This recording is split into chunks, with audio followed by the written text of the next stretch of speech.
2 महिन्यापूर्वी झाली होती त्याच हॉटेलची तोडफोड आणि त्याच हॉटेलमध्ये आता पुन्हा एकदा घडलेला आहे गोळीबाराची घटना।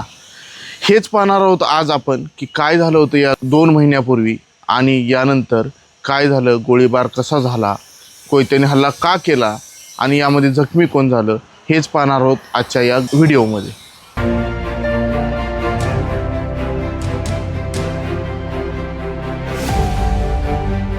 नमस्कार, मी जीवन सोनवणे आणि आपण पाहताय राजगड न्यूज। राजगड तालुक्यामध्ये काल एक गोळीबाराची घटना घडली आणि ह्या घटनेमध्ये 2 व्यक्ती जे आहेत ते जखमी झाले। त्याच्यामध्ये पहिला व्यक्ती जो होता तो दसवडकर जे हॉटेलचे मालक आहेत आणि दुसरा व्यक्ती जो होता त्या हॉटेलमध्ये असणारा कामगार।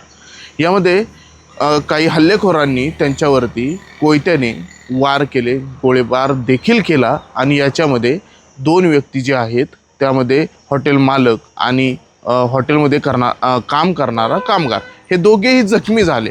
परंतु या घटनेमागची जी आहे ती पार्श्वभूमी काही वेगळीच आहे। त्याच्यामध्ये 2 महिन्यापूर्वी गणेश धरपाळे जो याच्यामध्ये पहिला आरोपी आहे त्याचं आणि या दसवडकरांचं जेवण फुकट दिलं नाही म्हणून वाद झाले होते आणि याचाच राग मनात धरून गणेश धरपाळे आणि त्याच्या काही साथीदारांनी पुन्हा एकदा त्याच श्रीनाथ हॉटेलवरती जाऊन गोळीबार आणि कोयत्याने वार केला।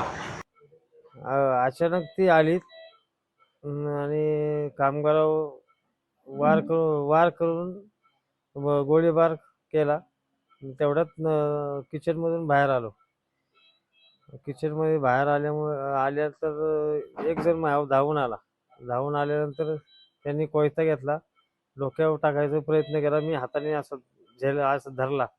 हाताला जखम आहे, डोक्याला जखम आहे, कपाळाला जखम आहे। त्यानंतर कोयता झिंजाणला, एकाने गोळीबार गोळ्या अशा झाडल्या।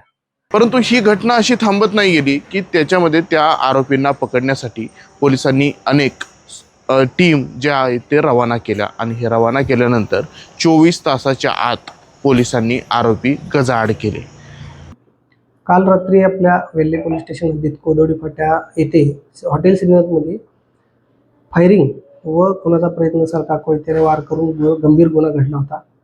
गुन्हा घडल्यानंतर आपण तपासांती गुन्हा दाखल केल्यानंतर आरोपींचा शोध घेत असताना आरोपी हे गुन्हा केल्यापासून फरार होते।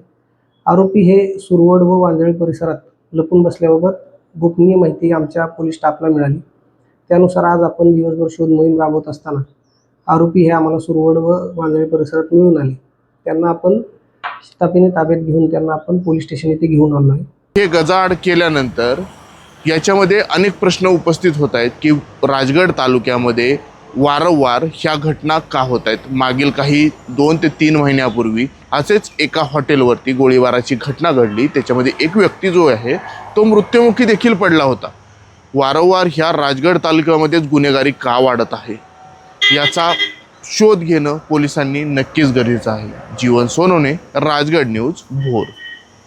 अशाच नवनवीन व्हिडिओ पाहण्यासाठी आमच्या राजगड न्यूजच्या इंस्टाग्राम चॅनलला फॉलो करा, यूट्यूबला सबस्क्राईब करा, लाईक, फॉलो आणि शेअर करायला विसरू नका।